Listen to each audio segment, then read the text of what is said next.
Boa noite, professor Fernando. Noite, boa noite a todos que nos assistem. Eu quero agradecer, em nome de nossa presidente Mariana, presidente da nossa subseção aqui da OAB Cotia, a doutora Mariana, como presidente da nossa Comissão de Direito das Famílias e Sucessões, agradecer imensamente o aceite por ministrar essa palestra, por nos abrilhantar aí com o seu conhecimento. Quero lhe apresentar formalmente, mas até antes disso, e nesse agradecimento geral, demonstrar até uma importante situação desse seu tema trazido para a palestra, porque eu entendo, e aí o professor vai explanar muito melhor, claro, durante a exposição, mas um momento muito delicado e preocupante no nosso Instituto Brasileiro, realmente, da proteção, principalmente patrimonial, após a revogação dos 790, onde muitas confusões ocorreram. É uma revogação recente, né, vamos chamar assim, e que o ordenamento do direito das famílias ele vem se adequando e adaptando a essas situações todas, com essa revogação que deixou muitas arestas que vão se aparando depois da declarada inconstitucionalidade do artigo, né? Então, essa situação sobre a união estável, sobre o namoro qualificado, são temas sempre muito delicados, muito difíceis de serem tratados, muito preocupantes e muito procurados, né? Nas constantes buscas, tanto dos especialistas, dos advogados, mas dos leigos também. Então, acho que é de suma importância, nesse momento, a exposição do professor Dr. Fernando Neri. Agradeço mais uma vez, em nome da comissão, em nome da nossa presidente, doutora Mariana, e de toda a subseção, pela sua disponibilidade, pela sua agenda, pelo seu aceite, pela sua doação de conhecimento e tempo. Inclusive, deixar já um grande agradecimento à nossa queridíssima Renata, que nos apoia em tantas situações aí na subseção da OAB, inclusive agora para a realização dessa palestra telepresencial nesse nosso delicado momento de Covid, né? Então, continuando aí a apresentação do professor, Dr. Fernando Neri, mestre em Direito Civil pela PUC, especialista em Direito do Processo Civil, e também pós-graduando em Direito Tributário. Ele é professor da Mackenzie, do nosso valoroso Instituto Brasileiro de Direito das Famílias, o IBDFAM, e nos orienta também como vice-presidente da Comissão de Direito das Famílias e Sucessões da Subseção Cotia, OAB São Paulo. Professor, muito obrigado. A palestra e a palavra são suas. Olha, eu agradeço. Uma boa noite a vocês todos aí. Agradeço ao professor Dr. Giovanni, que nos convidou, é o presidente da Comissão de Direito de Família e Sucessões da OAB Cotia. E cumprimento o senhor na pessoa de quem, através do senhor, né, também cumprimento a nossa presidente, que tem aberto aí esta oportunidade para nós falarmos desse tema tão relevante. E todos os demais colegas que nos acompanham. Agradeço a Renata o cuidado que ela tem tido conosco, em especial a minha pessoa, que não sou muito afeito a essas tecnologias, me perco um pouco, né?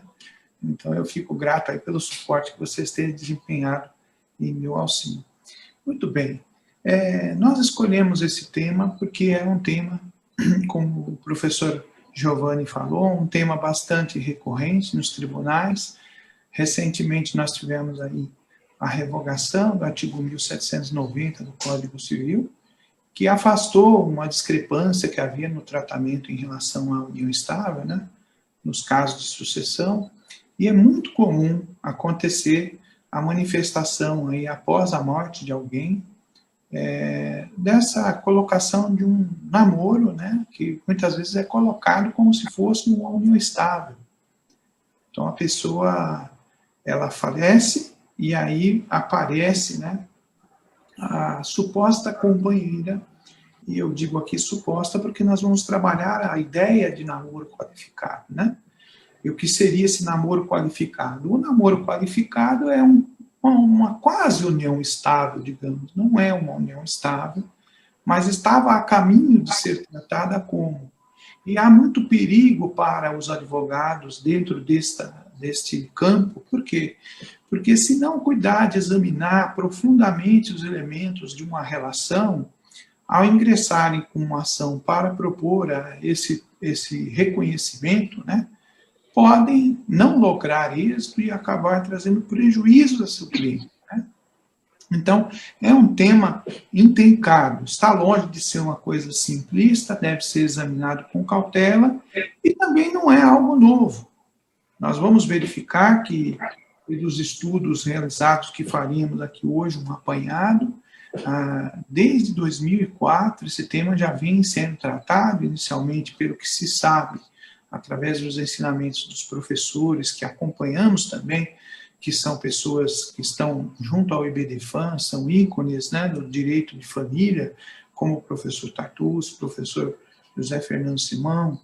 E mencionado foi, por exemplo, que em 2004 o Tribunal de Justiça do Rio Grande do Sul já tratava a respeito do que ele entendia por namoro qualificado. Mas o que será esse tal de namoro qualificado? Então, nós vamos pedir a licença para compartilhar com vocês aqui uma tela de um slide que vai nos ajudar nos apontamentos que faremos a partir de agora. Então, o namoro qualificado não é união estável. Há uma diferença, e nossa pretensão aqui não é esgotar o assunto, mas é de deixar para vocês elementos que façam com que os advogados possam identificar essa diferença, essa distinção. Qual é a diferença entre o namoro qualificado e a união estável? Né? E esse nosso enfoque, ele vai buscar o respaldo de precedentes do Superior Tribunal de Justiça, que é a Casa da Cidadania, né? É o grau máximo aí de recursos, é onde vai chegar em última instância o tratamento a este respeito. Vamos ver como é que o STJ trata deste assunto. Então, nós temos lá a primeira colocação que eu farei, é que se trata de uma modalidade de relacionamento. A primeira modalidade de relacionamento que nós temos, que anteriormente era chamado de matrimônio, hoje ele é conhecido aí como casamento civil, né? A pessoa que se casa, portanto, ela vai ter um compromisso.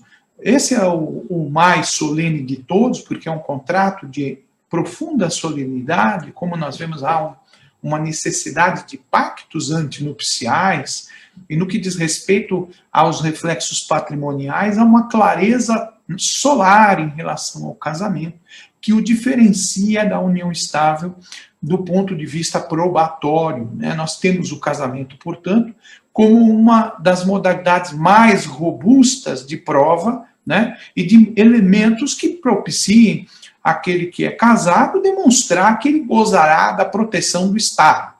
Segunda modalidade, que nós vemos hoje chamada união estável, a segunda modalidade, ela aparece, e nós veremos aqui, lá no artigo 1723 do Código Civil.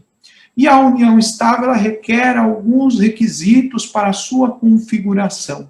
A união estável, ela foi erigida, né, no parágrafo 3º do artigo 226 da nossa Magna Carta da República. E, portanto, ela goza de status constitucional como entidade familiar. Muito bem, não cabe a nós falarmos sobre concubinato aqui, porque esse tema fugiria ao escopo do que nós vamos tratar. Mas, se existe um namoro qualificado, como diz o STJ, haveria o que nós chamamos de um namoro simples? Será que haveria um namoro simples se há um namoro qualificado? É o que nós vamos verificar agora, né?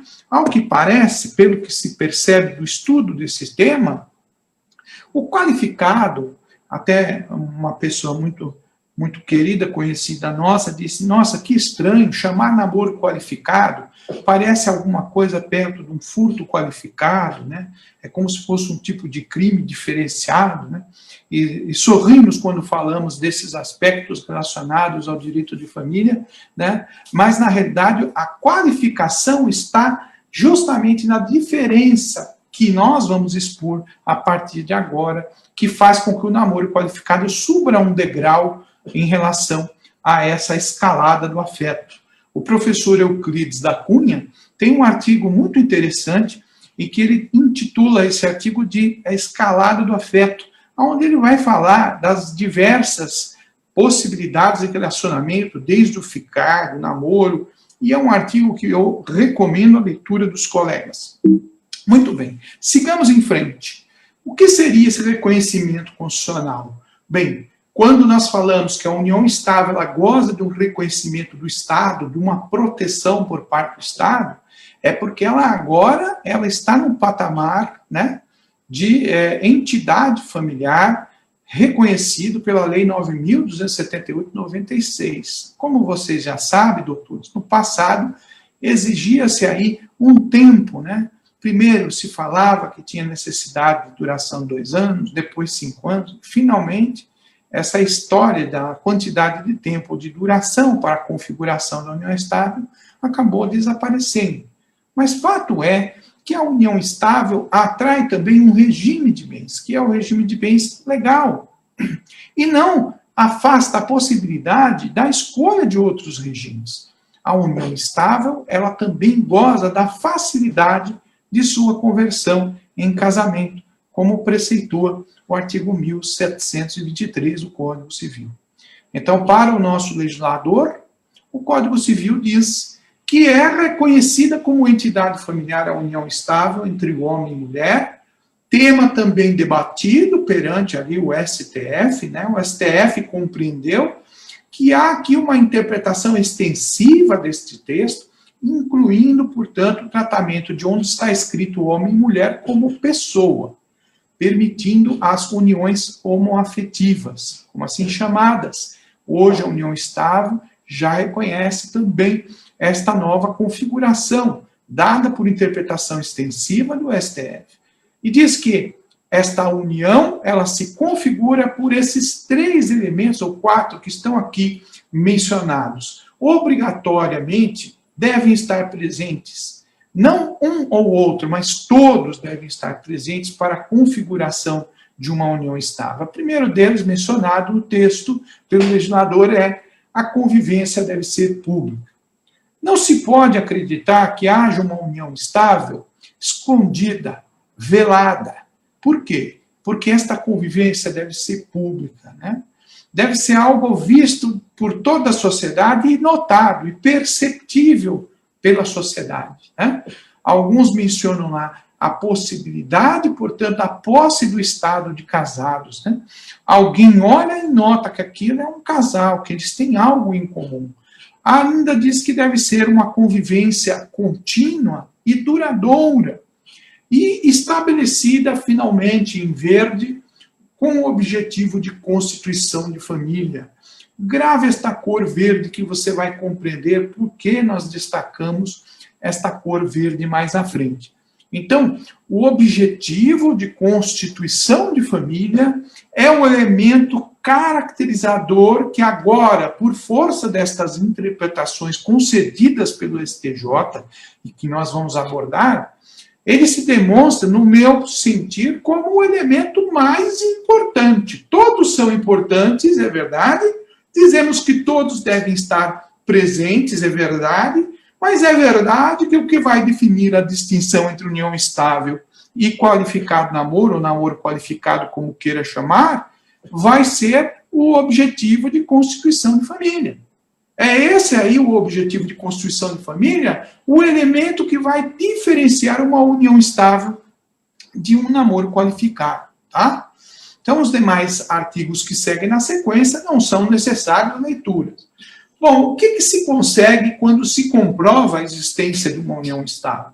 A primeira coisa que nós vamos ter como favorável aquele que prova ter sido companheiro, aquela que prova que tenha sido companheira, é a presunção do esforço comum para reflexos de ordem patrimonial, porque, como sabemos, atrai o regime, né, legal, que é aquele regime que prevê, ao final dessa união, a possibilidade da meação e também, no âmbito do direito sucessório, da concessão, a possibilidade, se existir patrimônio particular, de herança.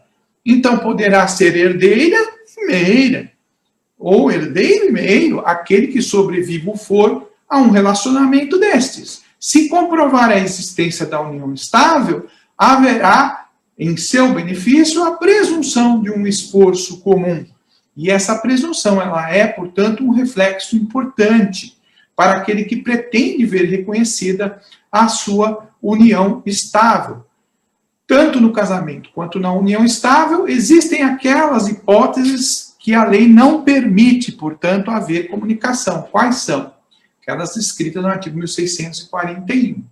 Como você sabe, quando se vai casar, existem ali no artigo 1641 algumas restrições em relação a esses efeitos patrimoniais, que seriam aquela situação da pessoa que vai se casar ser, né, não ter 18 anos, precisa da assistência do pai para poder assinar, aquela que, por exemplo, vai se casar, mas ainda não fez o divórcio, tinha filhos do primeiro casamento, ou não fez ainda, né, a inventária, a partilha com crianças menores, ou ainda aquela situação da separação obrigatória, que era, no passado, chamada a lei que evitava o golpe do baú. Então, mais de 70 anos não pode casar por qualquer regime, casaria pelo regime da separação obrigatória, né?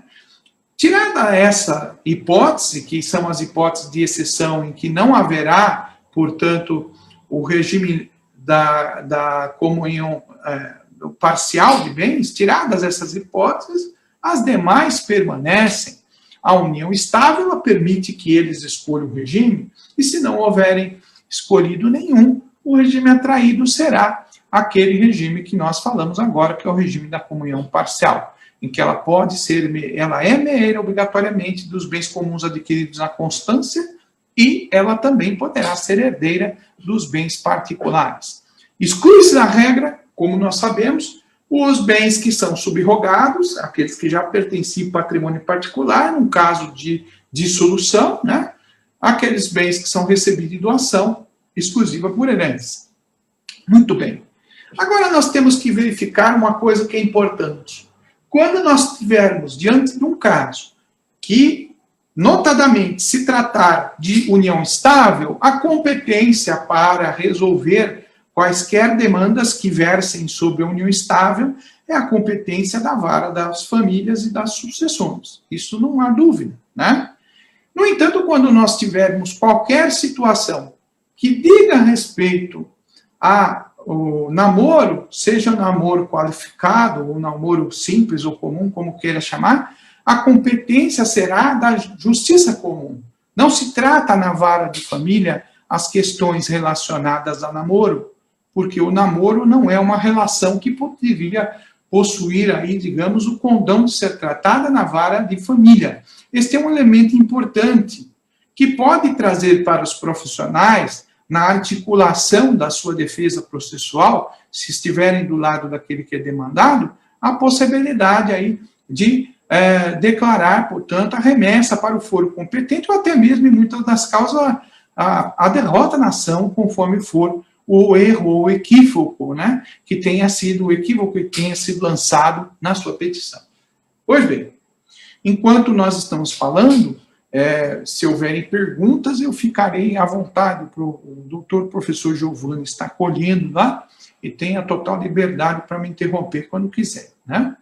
Porque agora nós vamos falar um pouquinho do entendimento do STJ. Já vamos entrar aí na compreensão do STJ.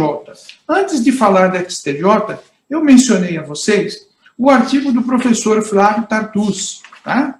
Aonde que está esse artigo? Está no portal Migalhas, né, na seção de famílias e sucessões, e o título desse artigo é União Estável e Namoro Qualificado.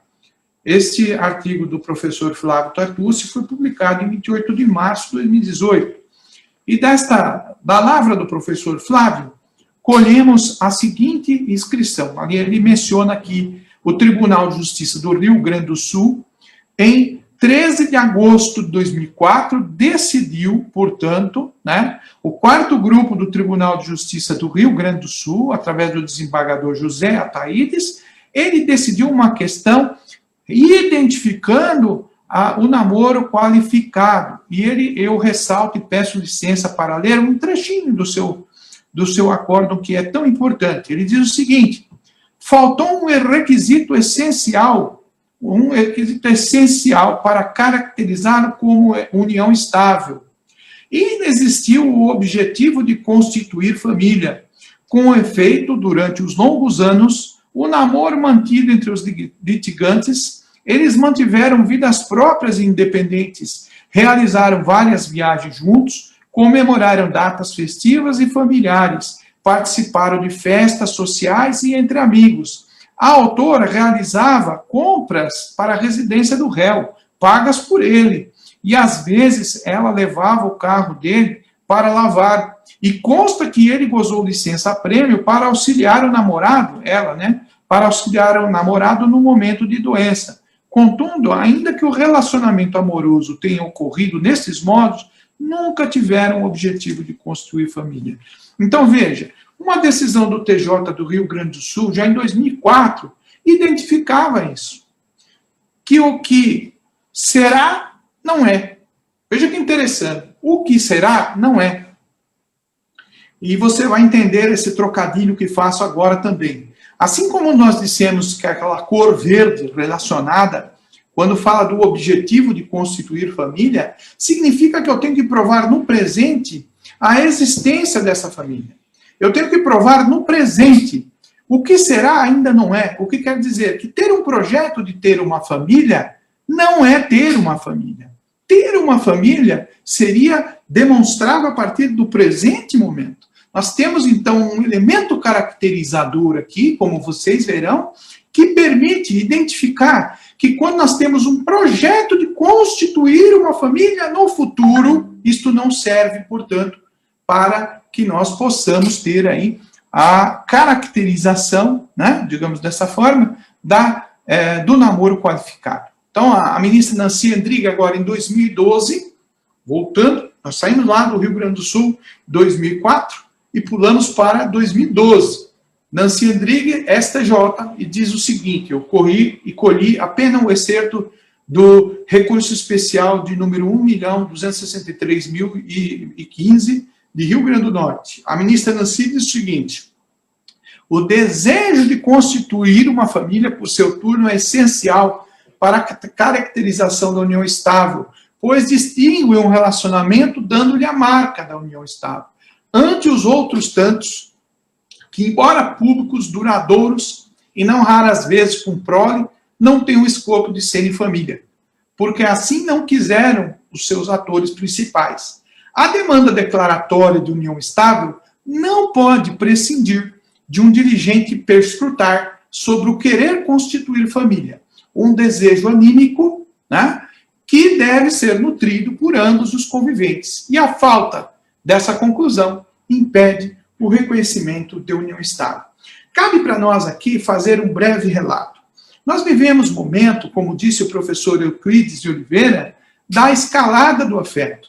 Nós vivemos momentos em que há, portanto, implicitamente a possibilidade, conforme menciona aqui o professor Zeno Veloso, citado pelo professor Flávio Tartus, vivemos momentos em que as pessoas maduras possuem relacionamentos com, portanto, intimidade e com coabitação. Fala-se namoro, né? Muitas vezes fala-se namoro, por exemplo, com coabitação, com morando junto.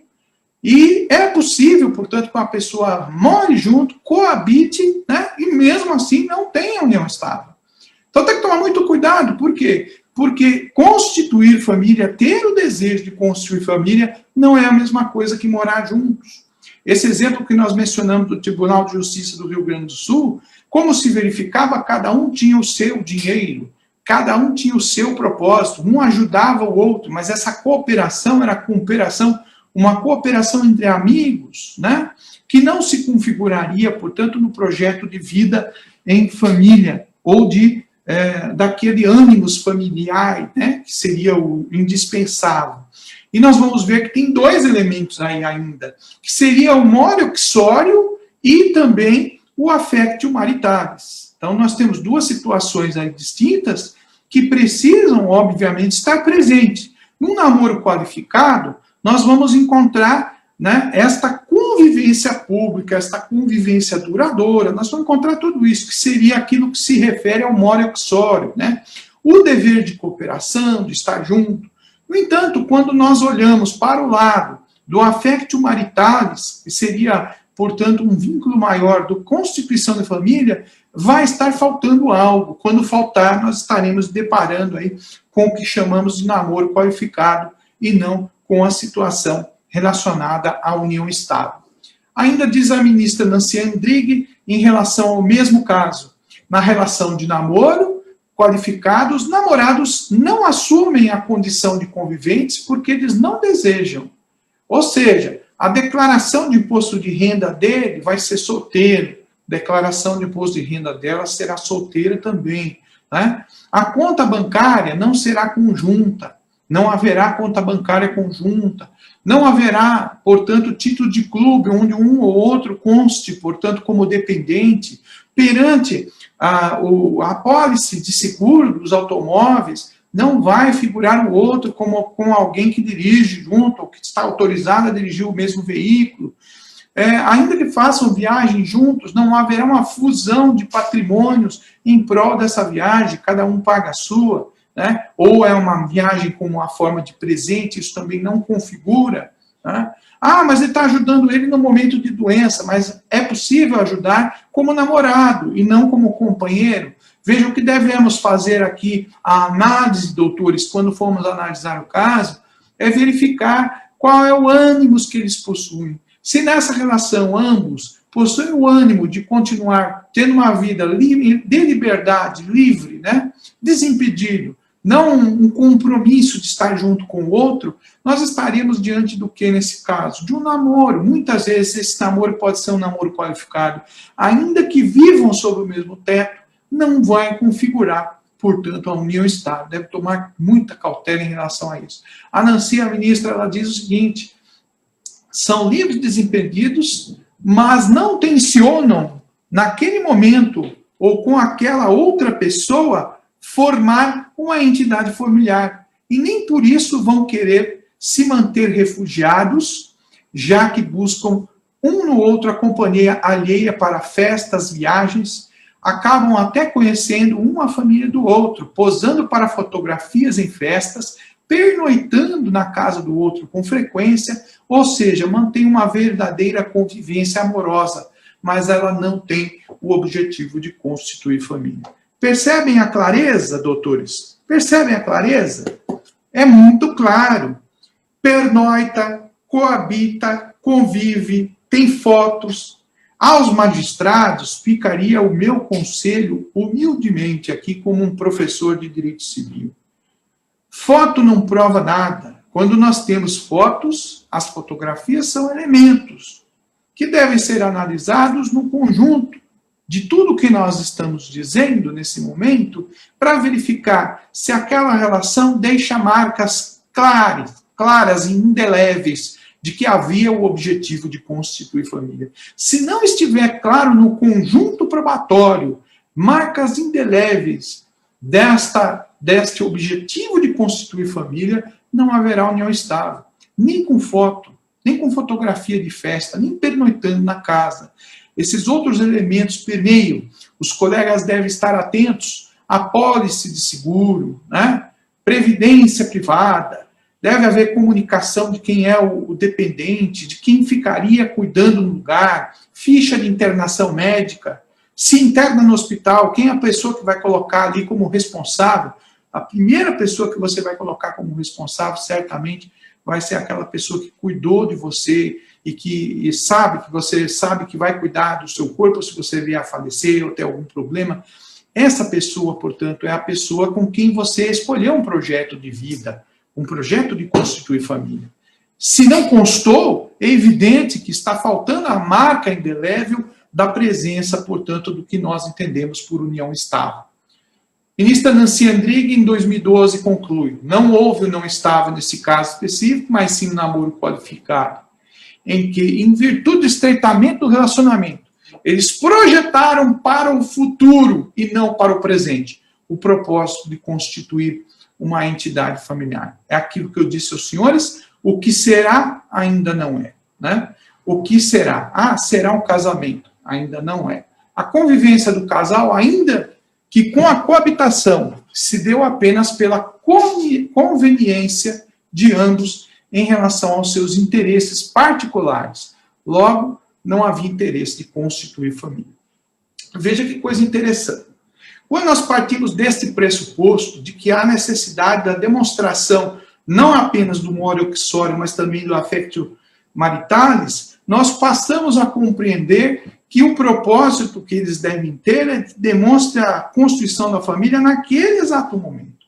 Nós tivemos um outro caso emblemático, julgado no STJ, e aí foi pelo ministro Marco Aurélio Belize, em 2015, e esse caso foi o caso que mais teve repercussão, né? Foi um caso que repercutiu bastante nas mídias sociais, nos sites jurídicos, porque o que acontece nesse caso? A mulher ela havia se divorciado, né? E aí havia um bem que havia sido conquistado no exterior por eles quando eles estavam namorando. Então, na época, ela viajou e depois de aceitar uma proposta de trabalho enquanto seguia a intenção de fazer o curso de inglês, lá eles ficaram noivos e o rapaz comprou um apartamento com seu próprio dinheiro. Depois eles se casaram pelo regime da comunhão parcial em 2008. E o que aconteceu? A ex-mulher ela ingressou posteriormente pedindo o reconhecimento da união estável no período em que ele comprou o apartamento, obviamente para poder tentar obter a ameação daquele bem, que era um bem particular dele, certo?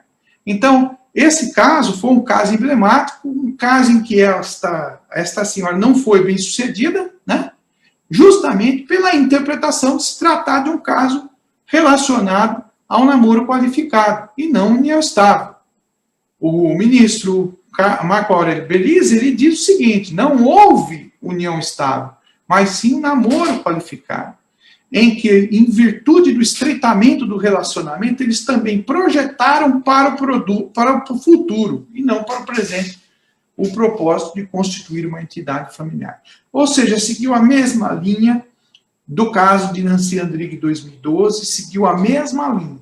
A conveniência do casal, aqui reforçamos, né, de ambos estarem, portanto, numa relação, era uma relação que trazia algum benefício para eles. Então, nós temos várias situações aí em que nós enfrentamos. Nesse exato momento, né, recentemente, ano passado, vencemos uma ação que tratava, no final do ano passado, desse tema especificamente. A pessoa foi levantada.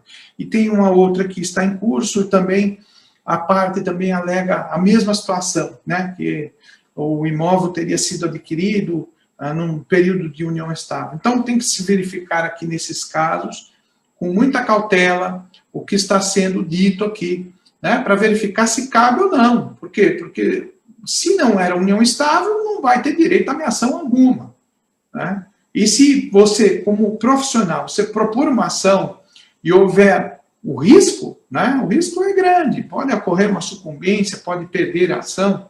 Encerrando aqui o acórdão do recurso especial de 1.454.000 da lavra do ministro Belize, né, que nós mencionamos, ele disse assim, o propósito de constituir família, alçado pela lei de regência, como um requisito essencial à constituição de união estável, a distinguir, inclusive, esta entidade familiar do denominado namoro qualificado. Não consubstancia uma mera proclamação para o futuro da intenção de constituir família. Ele é mais abrangente. Esta deve se afigurar presente durante toda a convivência, a partir do efetivo compartilhamento de vidas, com o irrestrito apoio moral, material entre os companheiros. Então, esse aí, a família, ela existe ou ela não existe? Naquele momento em que for mencionado a existência de uma família, o projeto já deve estar em curso, ele deve estar em execução. Eu não posso ter um projeto de família para o futuro, porque se eu projeto para o futuro, eu estou falando que naquele momento não se trata de família, mas de namoro. Pode até ser um namoro qualificado, mas não vai dar, portanto, aquilo que é necessário para que se possa obter os efeitos, né, os reflexos patrimoniais. Então, partindo desses pressupostos que nós passamos aí, de 3 acórdãos mencionados, sendo 2, um do Tribunal de Justiça do Rio Grande do Sul e 2 do STJ, nós verificamos que a divergência que há entre a entidade de união estável e do namoro qualificado está realmente nesse detalhe citado pelo ministro Belize. Para haver união estável, deveria estar presente naquela época, na época em que se pede o reconhecimento, o compartilhamento de vidas e com o irrestrito apoio moral e material, e não apenas planejado para o futuro. Então, é isso que disse a vocês de início, o que será ainda não é. Eu posso ter a presença do monoxório, que é evidente, né, o monoxório, ou seja, a convivência duradoura, de forma pública, de todos conhecidos, mas faltam affectio maritatis, né? Então, não tenho, portanto, a constituição da família presente, eu não tenho o elemento caracterizador.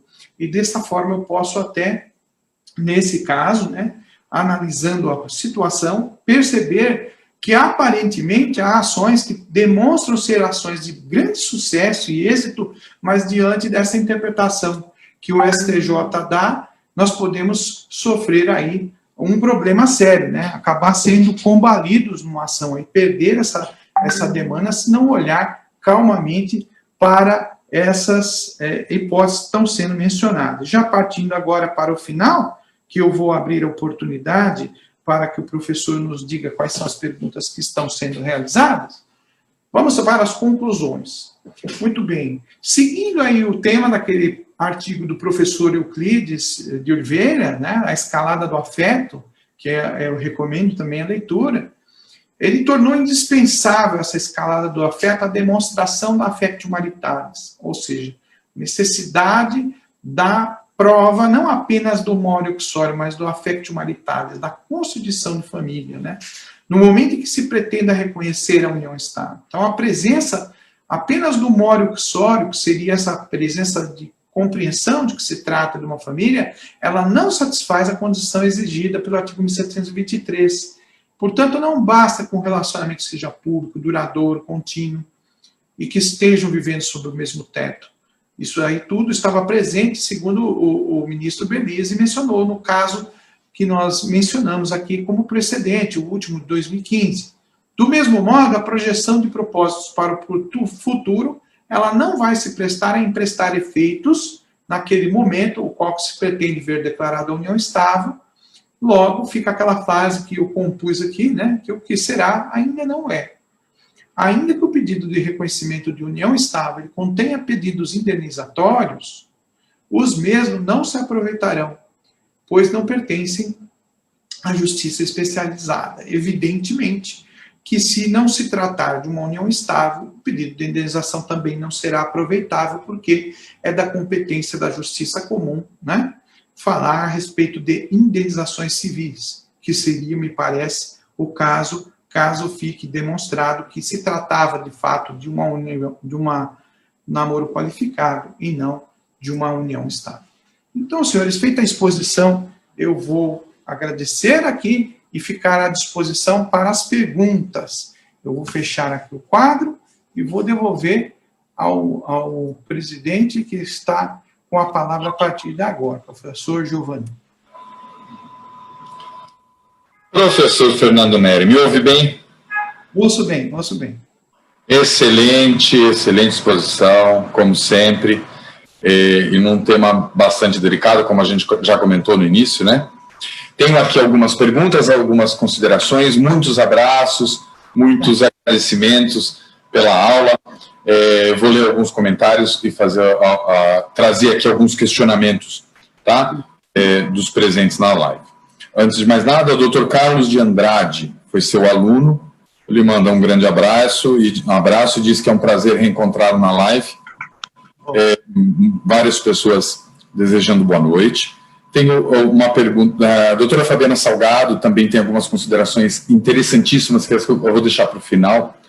Inclusive, também deixar uma gratidão à doutora Fabiana e demais membros da nossa Comissão de Direito das Famílias de Cotia, que tem, todos eles, feito trabalhos incríveis e alavancado muito os nossos projetos e as nossas comissões. Doutora Érica também auxiliando muito aqui na nossa palestra, né? E todos os demais envolvidos. Quero trazer um questionamento da Maiara, inicialmente, em que ela havia perguntado sobre uma questão da prole, dos filhos, etc., que eu não havia compreendido. Ela melhorou um pouco a pergunta, mas vou até ler aqui, perguntando o seguinte: não configuraria namoro qualificado para aqueles que já possuem filhos de outros parceiros? Exemplo, a mulher possui uma filha de outro casamento e o homem 2 filhos de outro relacionamento também. Dessa forma, não sendo constituição de filhos deles, não configuraria namoro qualificado? Entendo que ela está perguntando se a questão da constituição familiar se depende, né, de terem aí filhos conjuntos ou não.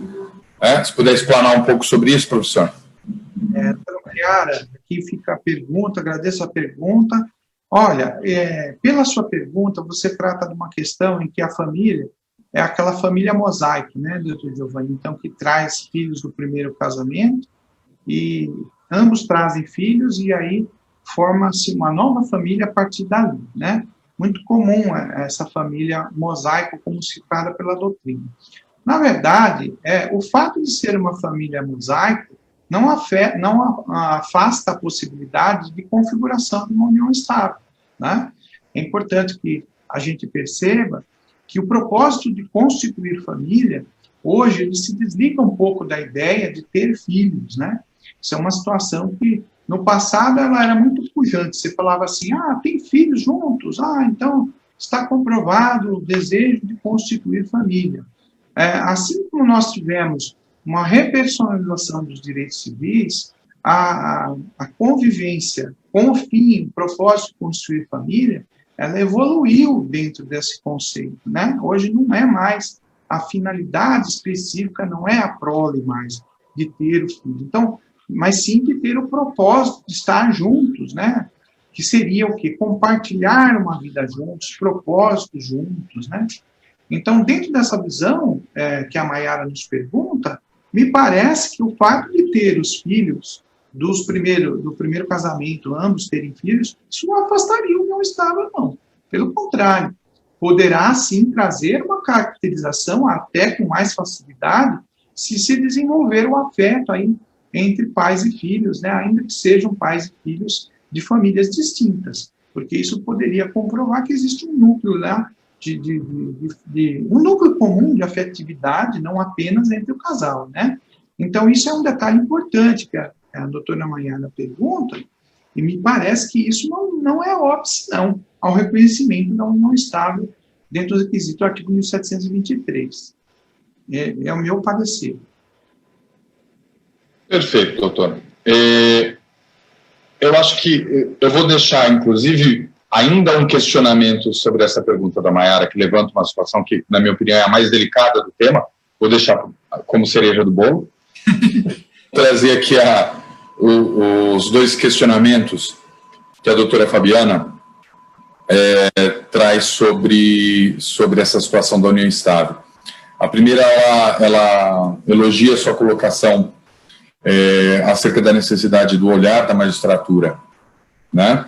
Para, inclusive, o seu posicionamento quanto às fotos, sendo apenas um elemento a ser averiguado, então, e não uma prova concreta e final sobre a constituição dessa união estável, né?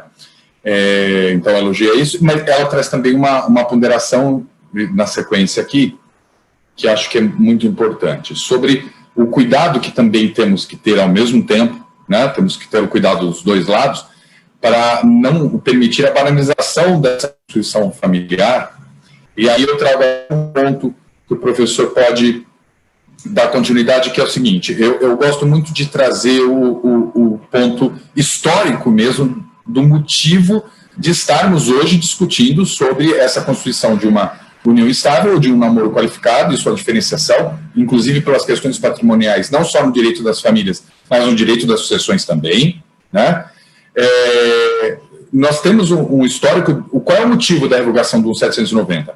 Nós tínhamos antes, então, o entendimento de conseguirmos abraçar, apoiar, acolher o que chamávamos antes de concubinato, de uma relação que se valia da necessidade de um apoio jurídico e não tinha, no final das contas, principalmente na fase sucessória, de um casal que vivia por 20, 30 anos e tinha a constituição dessa família e construção patrimonial, e no final das contas não tinha o resguardo do Estado, o resguardo legal. Então acho que a ideia do 790 ela veio para abraçar e apoiar isso, só que ao mesmo tempo há um leque para possíveis prejuízos patrimoniais onde eles não existem, e é o momento agora de tentarmos balancear isso.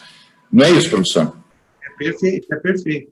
O grande medo, né, que eu poderia utilizar essa palavra, acho que sim, talvez seja adequado, o grande medo de uma boa parte dos juristas seria justamente esse medo, o receio, né, de aventuras aí por parte de pessoas que, compreendendo que teriam elementos de prova suficientes para demonstrar uma união estável, ingressar com ações judiciais para ficar, por exemplo, como o colateral não tem concorrência com o cônjuge sobrevivente, porque o cônjuge sobrevivente está num status maior e daria tudo, então eles entram com disputa judicial e a família, que seria aquela que ficaria naturalmente com a herança, estava correndo o risco de perder tudo, né? Então, mas é um receio que existe, mas infelizmente nós vamos ter que lidar com isso, né? E eu acho que é muito pertinente aí essa colocação que a doutora Fabiana e que o doutor Giovanni, nesse momento, refina, né? Por quê? Porque o que acontece é que nós temos que enxergar que nós estamos entrando num momento de discussões novas, né? Me parece que a evolução dessa escalada do afeto, como nós mencionamos, ao ponto de tocar em temas como esse, onde a gente vai acabar percebendo que, na verdade, os elementos da união estável não são todos, me parece que não são todos iguais, né? Me parece, pelo meu sentir, que aí há um destaque especial em relação a esse de constituir família, e também dentro do próprio conceito de constituir família, nós transportamos isso, tirando aquela ideia de constituir no futuro, isso já não serve mais também, né? Tem que ser agora, nesse momento presente. Então, sem dúvida nenhuma, a gente está encontrando aí bastante necessidade de cuidado e de atenção. Os profissionais, os colegas, devem ter cuidado, né? Porque a gente vai deparando com outros colegas que, infelizmente, não estão tendo sucesso, porque acreditaram muito nos elementos de prova, mas não analisaram profundamente o quadro todo, né? Você tem que olhar o quadro todo. Mas tem foto? Tem. Nossa, mas fulano de tal, eles via ele junto em todo lugar. Isso não é suficiente. A gente começa a perceber que isso já não serve mais para poder definir uma união estável. Eu não sei se me perdi, doutor Giovanni, só me traga de volta aqui. De jeito nenhum, imagina. Pelo contrário. Vamos para a cima do bolo, eu acho que é o pensamento mais delicado e difícil do tema. Eu costumo dizer que nós estamos... O nosso problema dessa configuração, até filosófica mesmo, de enquadramento, antes da jurídica, é estarmos no meio entre a Alemanha e Portugal. A Alemanha é muito clara no sentido de que não há união estável, ou há namoro ou há casamento. O meio termo vai dar confusão. Porque diz, não. Podemos ter essa união estável, mas o que vai resolver é o tempo mínimo de 2 anos desse relacionamento para a configuração. O Brasil chegou no meio e disse, não, nenhum nem o outro, união estável precisa preencher esses 3 requisitos essenciais, seja a convivência pública, duradoura e, aí é que vem a cereja do bolo, o objetivo de construir família, que muito bem o professor já deixou anotado em verde desde o início e disse, está aqui o problema. Dentro desse já apontamento, quero trazer uma problemática. Nós temos uma divergência entre os doutrinadores, entre a jurisprudência, sobre o real efeito do objetivo de constituir família. O que é exatamente o objetivo de constituir família, né? E por quê? Exatamente a pergunta, por exemplo, da Maiara, acho que a decorrência vem aqui, né? Vai decorrer nesse questionamento. O que é exatamente, então, ter um objetivo de constituir essa família? O professor trouxe alguns contextos sobre a questão previdenciária, contra o banco e etc., né? Mas nós já tivemos algumas jurisprudências e posicionamentos de doutrinadores que o objetivo de constituir família não está exatamente, assim como a gente sabe para a união estável, na necessidade de se morar junto. Podemos constituir união estável, morar separados.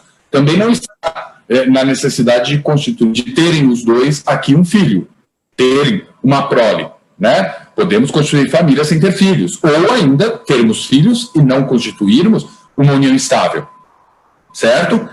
Dentro dessa situação, o que é então, porque a convivência pública é fácil de entendermos, a continuidade duradoura também, né? Um caso razoável, há entendimentos da STJ que 15 dias não é, e outros entendimentos de que em 3 meses já se configura, vai montando a jurisprudência.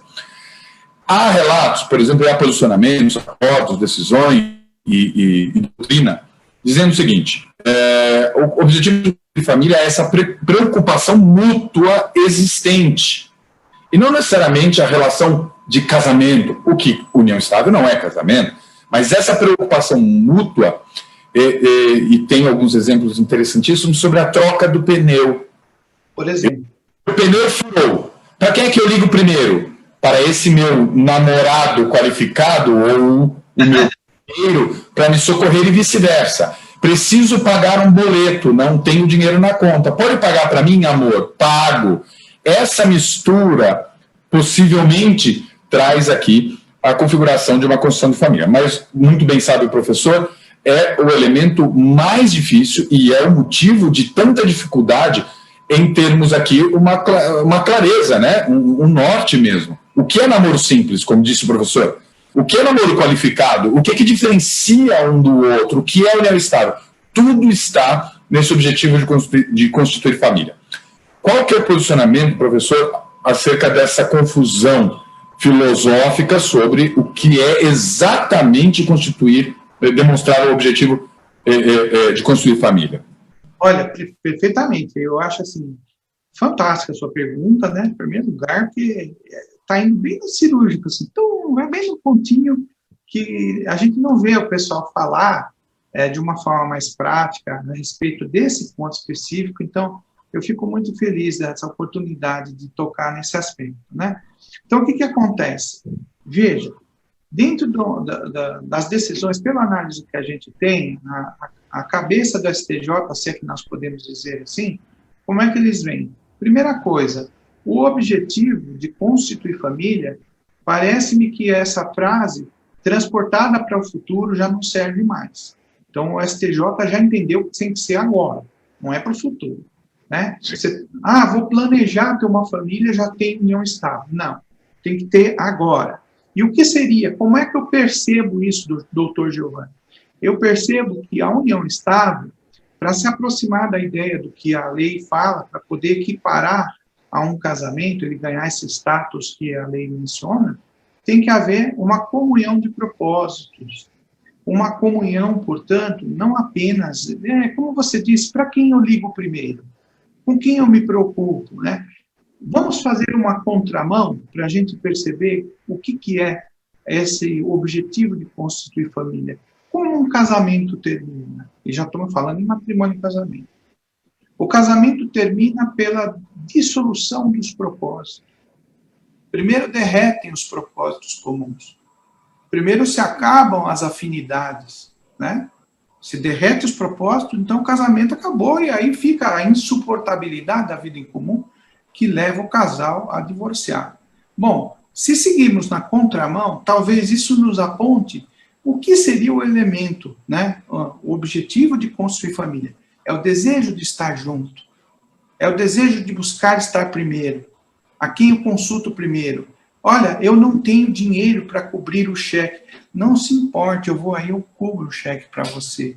Entendeu? Não há uma preocupação de saber se aquilo vai ter um retorno ou não. Né? Existe, portanto, uma junção de propósitos. Eu acho que, me parece que esse objetivo de constituir família, ele se revela quando você começa a perceber que ambos, eles têm tudo praticamente em comum, eles não caminham diferente. Então, quer dizer, não é o dinheiro que eu deixei para pagar a pessoa que foi lá para cortar o jardim, não. um dia ele tem, ele põe, no outro é ela que paga. Então, há uma participação mútua dos propósitos na casa. Olha, este mês sou eu que pago, outro mês é você. Então, não, existe aí, portanto, uma demonstração, me parece, de afeto.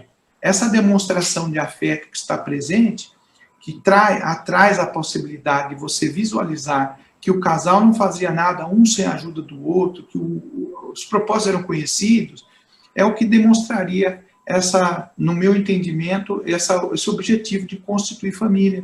Né? Eu estou junto porque eu quero estar junto, eu quero participar dos propósitos que eu tenho, eu não me furto a possibilidade de revelar o que eu pretendo, né?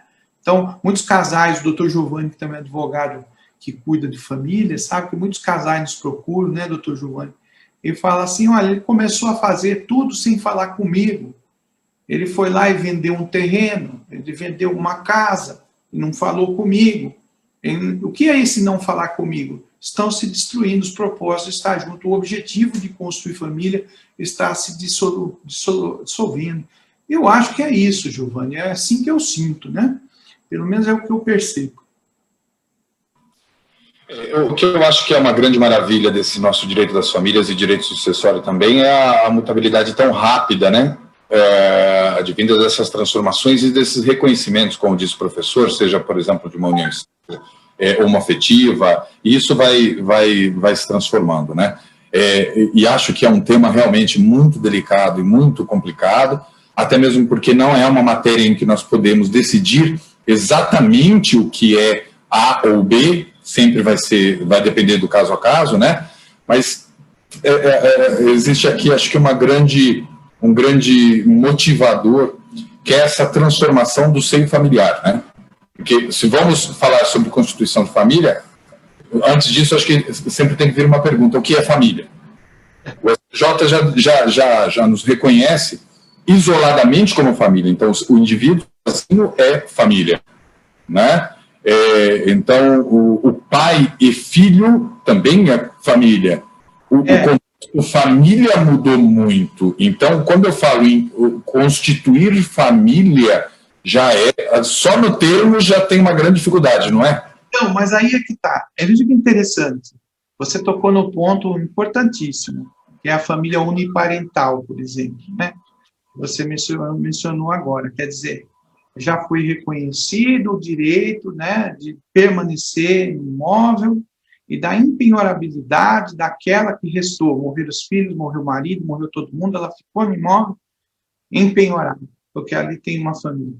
Bom, mas o que permanece com essa senhora que ficou, nesse caso específico? O sentimento. Percebe? A memória. Ou seja, nada mudou. O plano, o propósito, o desejo de estar com aqueles que já partiram, continua vivo na memória dela. Então, é interessante quando a gente analisa por esse prisma, né? Que é o prisma jurídico, mas também, ao mesmo tempo, filosófico, como você bem lembrou, né? Então, me parece que foi um julgamento muito justo esse, né? De mantê-la, por quê? Porque ela conserva a memória de uma família que, embora esteja desmantelada fisicamente, praticamente podemos dizer que continua viva, né? O sentimento daquela senhora, né? Foi muito bacana. Cada vez mais o afeto e o valor jurídico do afeto cada vez mais presente no nosso ordenamento, uma coisa que, inclusive, somos muito felizes, né? Porque o Brasil é pioneiro nisso. Sim. As famílias mais evoluídas do mundo, né? Somos o primeiro país, de novo, a trazer uma nova nomenclatura e um novo valor, que é o afeto, o valor jurídico, hoje indenizável, certo?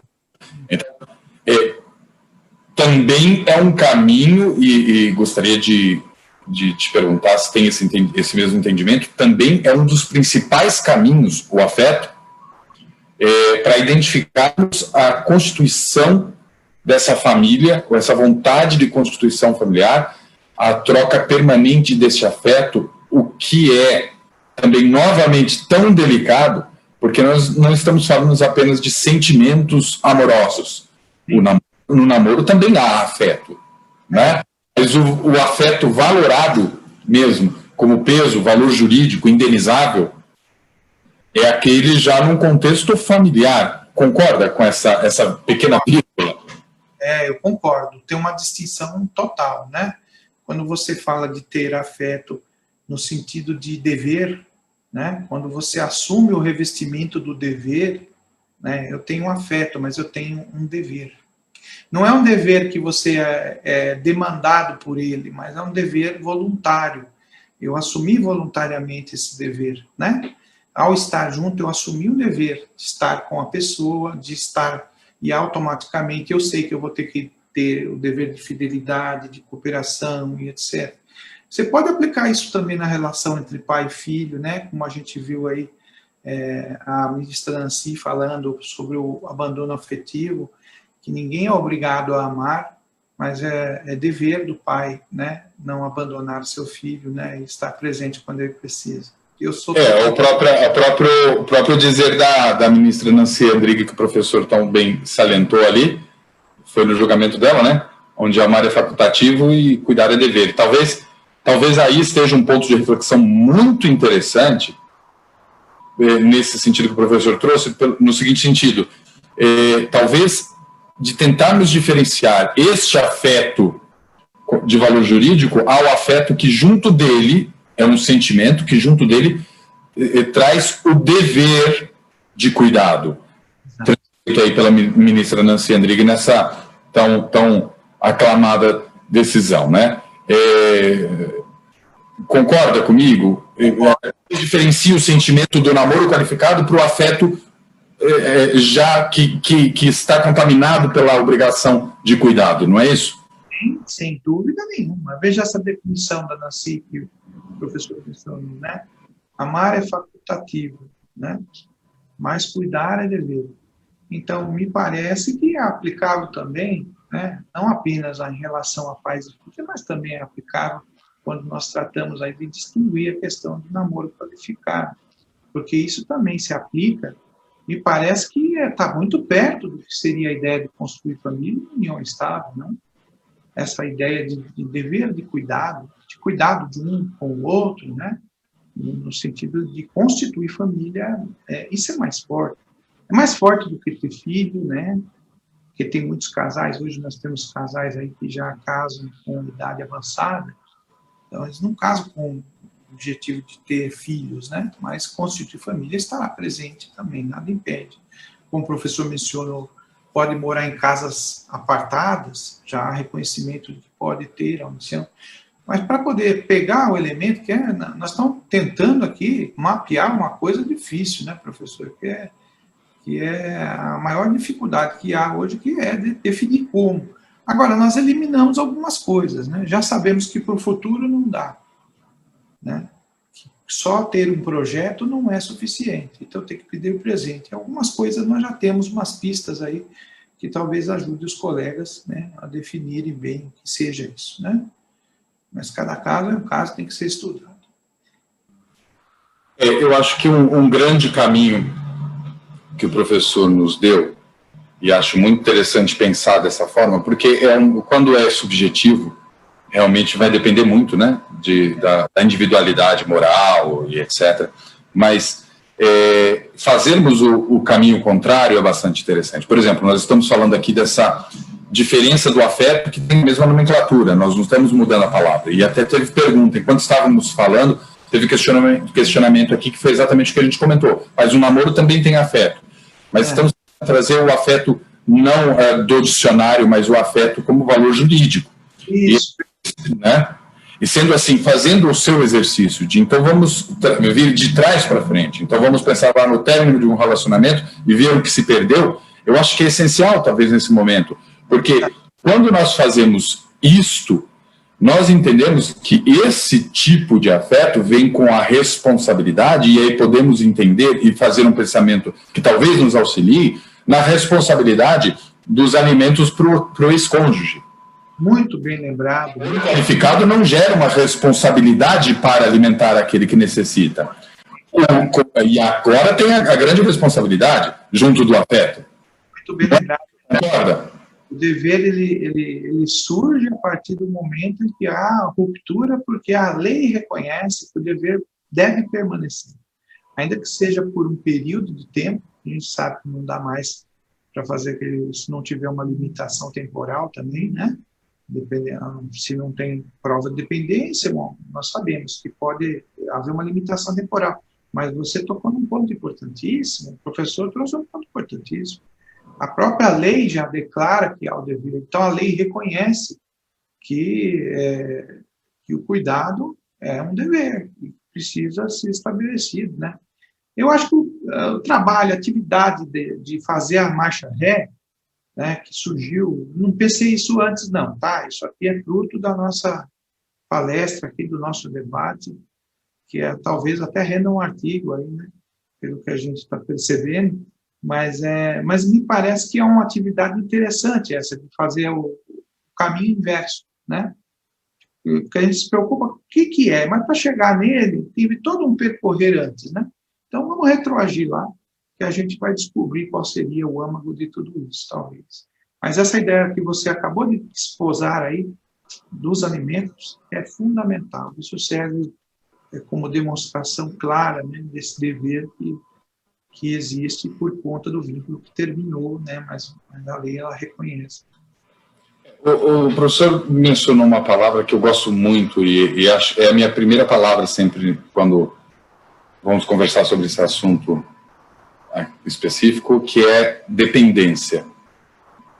A dependência, eu acho que é um grande norte, não sei se o professor concorda, porque quando não há a dependência, ou seja, há a independência... A individualidade, né? A individualidade nesse sentido, mas no sentido até de independência mesmo. Eu não tenho planos, e eu sempre considero esse o principal norte dessa diferenciação, dessa tênue linha, né? A dependência, ou seja, eu vou elaborar o meu dia, ele dependente da sua opinião ou do seu dia, ou não, eu vou para a faculdade, eu vou fazer isso, eu vou fazer aquilo, e tudo bem, moramos juntos, mas eu tenho um outro contexto, eu quero estudar, eu quero me formar, não estou pensando agora em fazermos planos, olha aí, planos juntos. Eu acho que é um grande elemento da constituição familiar, não é, professor? Opa, sem dúvida. É que aquele primeiro, a decisão do ministro lá do Belize, veja, ele reconheceu que a moça estava indo lá para fazer um curso de inglês. Então, ela não foi para lá com a finalidade de dividir projetos com ele, né? E ainda que ela tivesse tirado lá licença para poder ficar, ou em outras hipóteses que nós vimos aí, havia uma independência, né, que você mencionou. Então, quer dizer, a pessoa tinha a própria vida dela, o próprio dinheiro dela, os planos que ela tinha, o outro não participava. Então, é diferente quando você tem uma dependência, fica claro que há o objetivo de constituir família, né? Eu não sou livre para decidir tudo, mas não é porque eu não sou maior de idade, eu posso fazer o que eu bem entender, o que eu quero, mas é que há um compromisso, né? Há um compromisso. Existe aqui, portanto, uma sujeição mútua de propósitos, né? Então, há uma preocupação, como você disse, uma preocupação mútua. Primeira coisa que me ocorre, meu Deus, né? Sofri um acidente, então eu vou procurar o meu parceiro, a pessoa com quem eu vivo, minha parceira, olha, estou nessa situação, preciso de ajuda, né? E eu acho mesmo que a palavra dependência, nos processos, especificamente, que definem o que seria união estável ou namoro qualificado, eles são o ponto alto, né?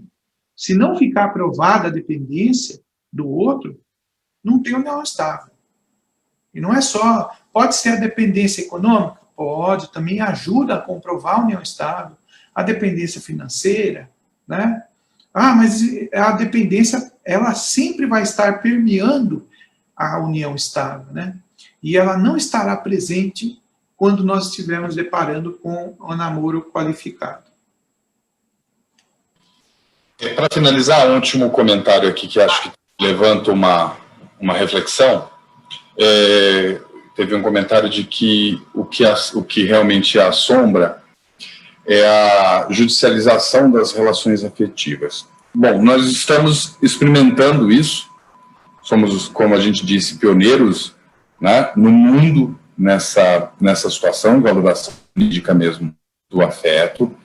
Acho que a gente deve muito ao EBDFAM, principalmente na pessoa do Dr. Professor Rodrigo da Cunha Pereira, presidente do nosso instituto, né, que trouxe a ação de abandono afetivo, que trouxe ao nosso ordenamento e demonstrou. Qual é a opinião, então, dentro dessa pergunta, ou desse questionamento do professor, sobre esse pioneirismo mesmo do Brasil em trazer essa valoração do afeto em qualquer área, tá? Nós estamos discutindo muito aqui sobre a questão da união estável, mas nós temos a questão do abandono afetivo, nós temos outras tantas situações, ou essa decisão, por exemplo, da manutenção do lar, né, que comentou dessa senhora, exatamente pela questão afetiva, dando a ela uma constituição de família, sendo um ser único como membro dessa família, né? Qual que é a opinião do professor sobre essa valoração jurídica? Eu compreendo que é benéfico, né? Em primeiro lugar, eu não acho que seja arriscado, porque nós vamos verificar, quando se fala na parte indenizatória, né? E aí eu vou ampliar o leque, né? Saindo do escopo de direito de família e aumentando isso. Dano moral é uma coisa que nós tivemos aí, indenizações por dano moral, nós temos a maior prova de que houve abusos no uso do dano moral, que alguns até chamavam de indústria do dano moral, né?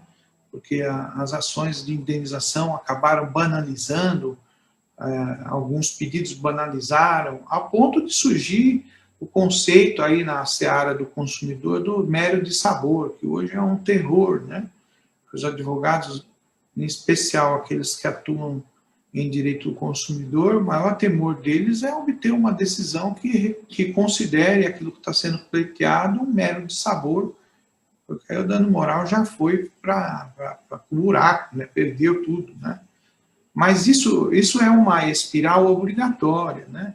Toda vez que nós temos aí um direito que se levanta para demonstrar a sua pujança, a sua relevância, irão existir os pedidos banais, não temos como evitar isso, né?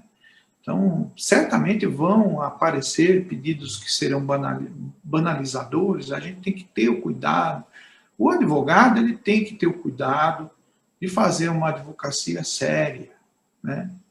Não pode fazer uma advocacia para rotular petições e ganhar por caso.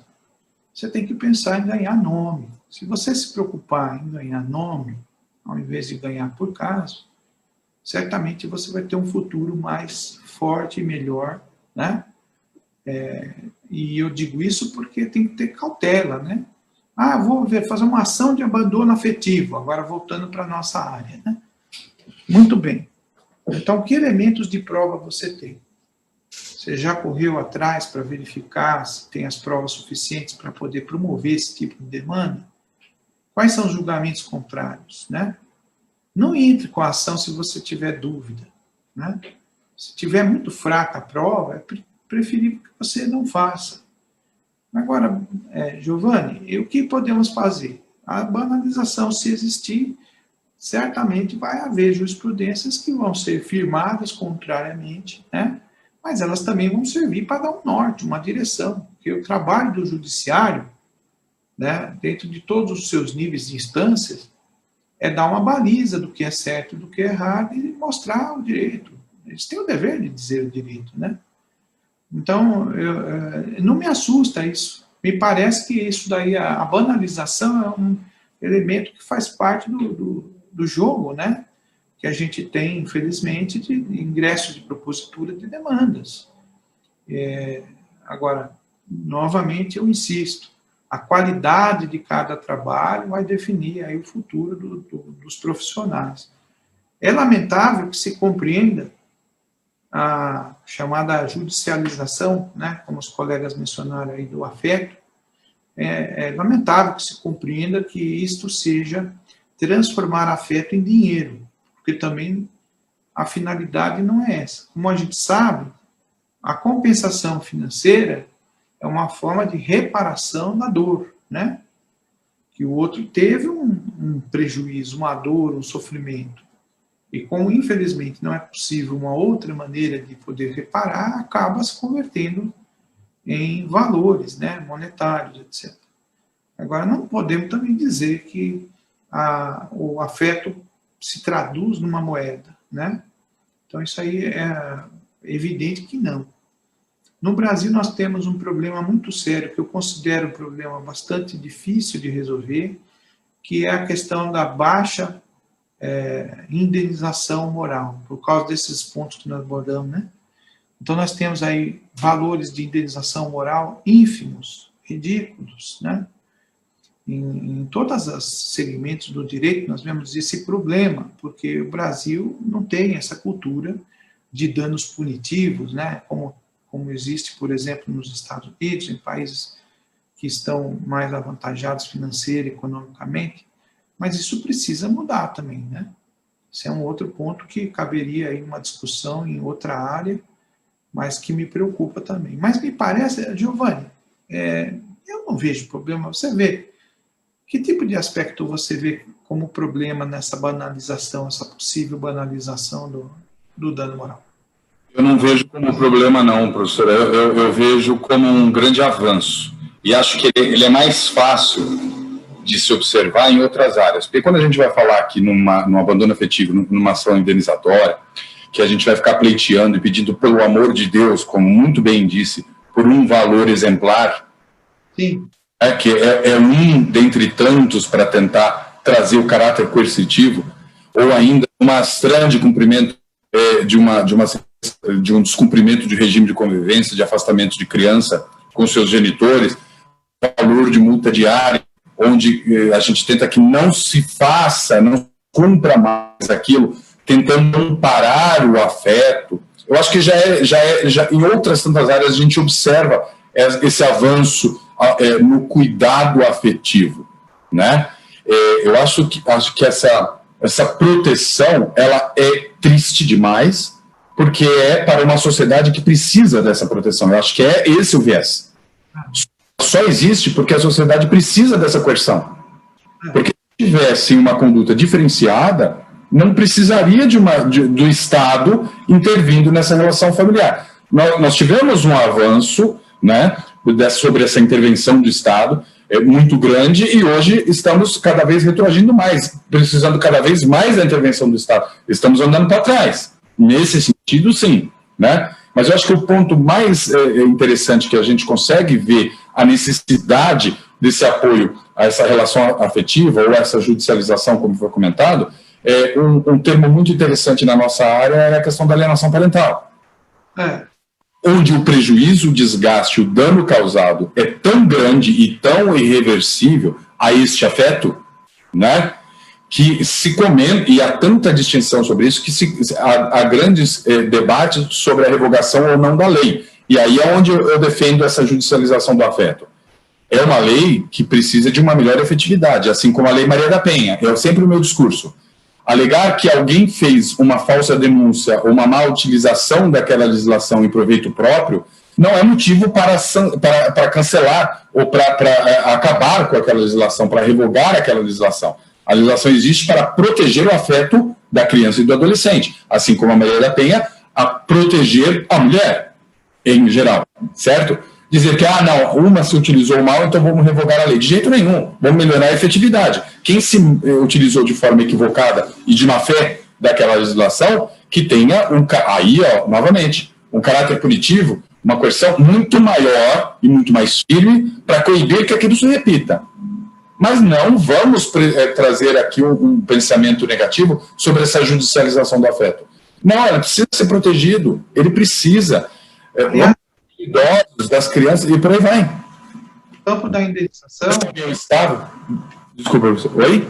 Não, no campo da indenização, apenas complementando, o critério pedagógico desapareceu. Sim. Desapareceu o critério pedagógico, simplesmente eles apagaram com as decisões judiciais, deixando de dar relevância, seguindo uma suposta tabela, porque, diga-se de passagem, o STJ não tem tabela nenhuma. pessoal diz que tem uma tabela de dano moral. Não existe tabela. Os juízes é que acabaram adotando alguns, né? Não vamos fazer aqui o que é certo, né? Alguns juízes acabaram adotando essa suposta tabela como margem, mas não há tabela. O critério é do juiz. O juiz continua livre para poder determinar o parâmetro da indenização, que até o que existe no STJ lá, o tal do critério bifásico, né, que eles criaram agora para poder mensurar o valor de uma indenização, mas eu acho que o famoso critério pedagógico, finalidade pedagógica, ela sumiu, né? Nós precisamos fazer ressurgir essa compreensão. E quando nós estamos falando de dor e perda no campo do direito das famílias, nós estamos falando de uma coisa profunda. Há pessoas que não conseguem levantar nunca na vida, por causa de mágoas que foram plantadas por conta de relacionamentos entre pais e filhos, entre marido e esposa, mulher e marido, enfim, pô. Então, mas como é que nós podemos dizer que isso não tem um valor? Tem que ter uma estimativa, nós temos que dar um basta nisso, a sociedade precisa que isso pare, né? Esse tipo de conduta de violência contra a mulher em casa, conduta de violência contra os filhos, né? A alienação parental, que a gente vê tantas crianças sofrendo aí, tem que escolher entre o pai e a mãe, sendo que eles não precisam escolher coisa alguma, eles têm que ter os dois seguros. Então, eu não vejo problema nenhum nessa judicialização do afeto. Eu acho que nós estamos procurando um caminho para resolver através dessa punição, para servir de exemplo para aqueles que continuam fazendo. Porque eu acho que é o único jeito. Infelizmente, a gente diz assim, mexe no bolso dele, que aí ele vai refletir o que ele está fazendo, né? É triste dizer dessa forma, mas eu acho que, no meu sentir, isso não é ruim para nós. Professor, desculpa eu interromper o senhor. Imagina, pelo amor de Deus. Professor, eu acho que pena voltar aqui nessa temática da união estável e talvez, vamos ver se você concorda comigo, em considerar que o problema não é a judicialização dessas relações afetivas, mas apenas conseguir realmente que essa judicialização, esse amparo, esteja ao lado certo da vulnerabilidade. Talvez a dificuldade é encontrar onde está a vulnerabilidade. Ela existe para amparar a vulnerabilidade. Então, tanto de uma relação que não tem realmente uma caracterização de união estável e uma das partes pode estar se aproveitando da situação, como, do outro lado, ter a caracterização, a parte precisar desta configuração mesmo judicial para se amparar de uma relação que realmente existia e está vulnerável naquela situação. Então, seja de um lado ou outro, acho que a dificuldade é encontrar onde está a vulnerabilidade de cada caso, que é a grande dificuldade desse nosso direito das famílias e sucessões, né? Encontrar realmente onde está a vulnerabilidade e aí amparar. Então, o problema não está na judicialização, mas sim identificar o lado. Concorda? Concordo, plenamente. Exatamente. Professor, não tenho aqui mais perguntas, nos alongamos, embora assim, daria para ficarmos aqui por dias numa conversa maravilhosa, numa palestra excepcional, numa exposição incrível, como sempre, com muita clareza, muito conhecimento, muita didática. Professor, tem mais alguma consideração ou eu posso encaminhar para o encerramento? Eu vou deixar aquela frase para que eles gravem ao examinar uma situação e definir se é ou não é união estável ou namoro qualificado. O que será, não é. Assim serve. Tá bom? Muito obrigado. Professor, muito obrigado mais uma vez. Agradeço novamente, com as devidas formalidades, em nome da nossa presidente, doutora Mariana, presidente da OAB Subseção de Cotia. Agradeço também a oportunidade, doutora Letícia, que providenciou a nossa palestra, todos os membros da nossa Comissão de Direito das Famílias e Sucessões, a qual o professor é o nosso caríssimo vice-presidente, Agradeço a oportunidade. Vamos marcar novamente. Acho que temos muito a usufruir aí deste grande conhecimento e da sua gentil entrega. Muito obrigado, viu, professor? Feliz a sua, professor, e sempre contem conosco. Meus agradecimentos ao senhor, à nossa presidente, ao pessoal da comissão que muito nos ajudou aí. Muito obrigado a todos que nos viram também. Obrigado.